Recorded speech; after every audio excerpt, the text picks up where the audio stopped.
এক লোক নিজের বিদ্যা মাকে জরির উপর বসিয়ে গভীর এক জঙ্গলের মধ্যে যাচ্ছিলেন।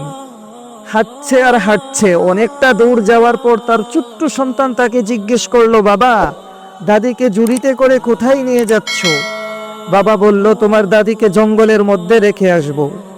ছেলে অবাক হয়ে বলল, বাবা, দাদিকে কেন জঙ্গলের মধ্যে রেখে আসবে? বাবা বলল, তোমার দাদি বুড়ো হয়ে গেছে, কোনো কাজ করতে পারে না, শুধু খাই আর ঘুমাই, তাই তাকে আমাদের কোনো কাজে আসে না। ছেলে অনেকটা সময় ভেবে চিনতে বলল, বাবা, তবে দাদিকে রেখে আসার সময় ঝুড়িটা কিন্তু অবশ্যই নিয়ে আসব। বাবা কিছুটা অবাক হয়ে জিজ্ঞেস করলো, কেন রে, ঝুড়িটা আনতে হবে কেন?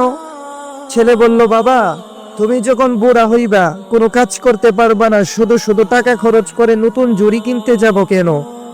এই ঝুড়িতে করেই তোমাকে জঙ্গলের মধ্যে রেখে যাব। ছেলের কথাই বাবার বুকের ভিতরটা চমকে উঠল এবং মনে মনে ভাবতে লাগলো, আমি যখন ছোট ছিলাম, এই বাবা মাই অনেক যত্ন করে আমাকে বড় করেছে। লোকটি তখন নিজের ভুল বুঝতে পেরে বিদ্যা মাকে বাড়িতে নিয়ে আসলো। বন্ধুরা, আপনার মাকে আপনি কতটা ভালোবাসেন কমেন্টে জানাতে ভুলবেন না। আর ভিডিওটি ভালো লাগলে চ্যানেলটি সাবস্ক্রাইব করে দিবেন।